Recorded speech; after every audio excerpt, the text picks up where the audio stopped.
श्रावण महिना आहे म्हणजे आळूवडी ही झालीच पाहिजे। आज आपण कोकणातल्या पद्धतीने आळूवडी करणार आहोत। त्याच्यासाठी इथे मी आळूवडीची पानं घेतलेली आहेत, त्यांना स्वच्छ धुवून घेतलेली आहेत। आळूवडीची पानं ना अशी काळपट असतात आणि भाजीचं आळू असतं ना ते थोडं हिरवं प्लेन असतं। ह्याला शिरा असतात, त्याला एवढे अशा शिरा नसतात आणि प्लेन असतं। त्याच्या हे आपल्याला साईडच्या शिरा आहेत ना त्या काढून घ्यायचा आहे, म्हणजे त्याचा दोर आहे तो आपल्याला काढून घ्यायचा आहे। अशा पद्धतीने आपण सर्व पानांचा दोर काढून घ्यायचा आहे। पानांना लावण्यासाठी 2 वाट्या बेसन पीठ घेतलेलं आहे, त्याच्यामध्ये 1 चमचा तांदळाचं पीठ घालायचं, म्हणजे वडीला चांगला कुरकुरीतपणा येतो।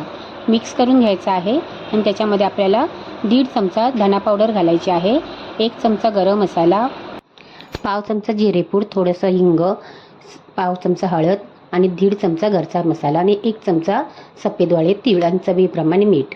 सर्व आपल्याला हे मिक्स करून घ्यायचं आहे। पिठामध्ये सुके मसाले चांगले मिक्स करायचे आणि 2 चमचे तेल घालायचं। सुपारी एवढा गूळ आहे पाण्यामध्ये वितळून घेतलेला आहे आणि सुपारी एवढी चिंच भिजशी घातलेली तिला पण आपल्याला गाळून घ्यायची आहे। अशी हातावर ओतायची, म्हणजे त्याचा चोथा असेल ना तो हातावर राहतो।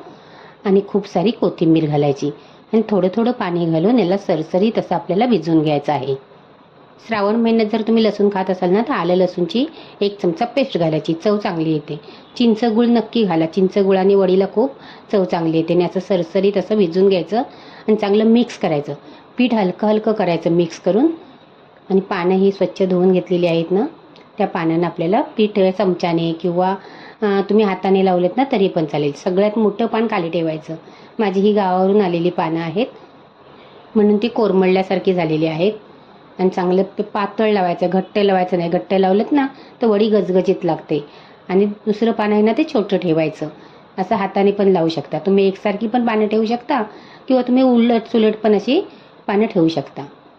असं एकदा इकडे तोंड केलं ना तर एकदा तिकडे करायचं आणि एकदम पातळ लावायची। 4-5 पानं जास्तीत जास्त लावायची, याच्यापेक्षा जास्त लावायची नाही। याच्यापेक्षा जर जास्त लावलीत ना तर मग वडी खूप मोठी होते आणि मग चांगली कापता पण येत नाही आणि आपल्याला मोडता पण येत नाही। हे बघा, हे वरचा भाग आहे ना त्याला पण साईडचे 2 भाग आहेत ते तर मोठी पानं आहेत ना म्हणून थोडं साईडने पण मोडावं लागलं। चांगला घट्ट रोल करायचा। जेवढा तुम्ही घट्ट कराल ना तेवढी तुमची वडी आहे ना ती चांगली होणार आहे। जर पातळ रोल झाला ना तर कापताना मग ते सुटत जातात आणि असं फिरवायचं म्हणजे घट्ट होऊन जातो। अशाच पद्धतीने आपण सर्व रोल करून घ्यायचे। चाळणीवरती वाफवणार आहोत तर तेल लावून घ्यायचं, म्हणजे वड्या चाळणीला मग चिटकत नाहीत। त्याच्यावरती हे आपण जे रोल बनवलेले आहेत ना ते ठेवायचे। आणि हे मायाळूच्या पानाची आहे। चाळण बसेल असं एखादं भांडं घ्यायचं, त्याच्यात 2 ग्लास पाणी घालायचं, पाण्याला उकळी आली की चाळण ठेवायची आणि त्याच्यावरती झाकण ठेवायचं आणि आपल्याला 15 ते 18 मिनिटाला वाफवून घ्यायचं आहे। आणि थंड झाल्याच्या नंतरच कापायचे, गरम गरम कापले ना तर मोडून जातात। अशा पद्धतीने सर्व आपल्याला कापून घ्यायचे आहेत। अशा पद्धतीने पातळ किंवा जाड अशा तुम्ही कापून घ्यायच्या आहेत। त्याला तुम्ही शॅलो फ्राय पण करू शकता, डीप फ्राय पण करू शकता किंवा अशीच त्याला फोडणी देऊ शकता। इथे मी तवा गरम करायला ठेवलेला आहे। मोठा 1 चमचा तेल, अर्धा चमचा तीळ आणि थोडीशी कढीपत्त्याची पानं, त्याच्यावरती आपली वडी ठेवायची। जर श्रावण महिन्यात लसूण खात असेल ना तर 4 पाकळ्या लसूण पण घालायची ठेचून, मस्त असे वडीला चांगला सुवास पण येतो। आणि दोन्ही साईडनी खरपूस अशी मध्यम आचेवरती भाजून घ्यायची। तुम्हाला जेवढ्या पाहिजेत ना तेवढ्या तुम्ही खरपूस भाजायच्यात, आम्हाला एवढ्या खरपूस आजचा व्हिडिओ आवडला तर लाईक करा आणि घरचा सण चॅनलला सबस्क्राईब करा।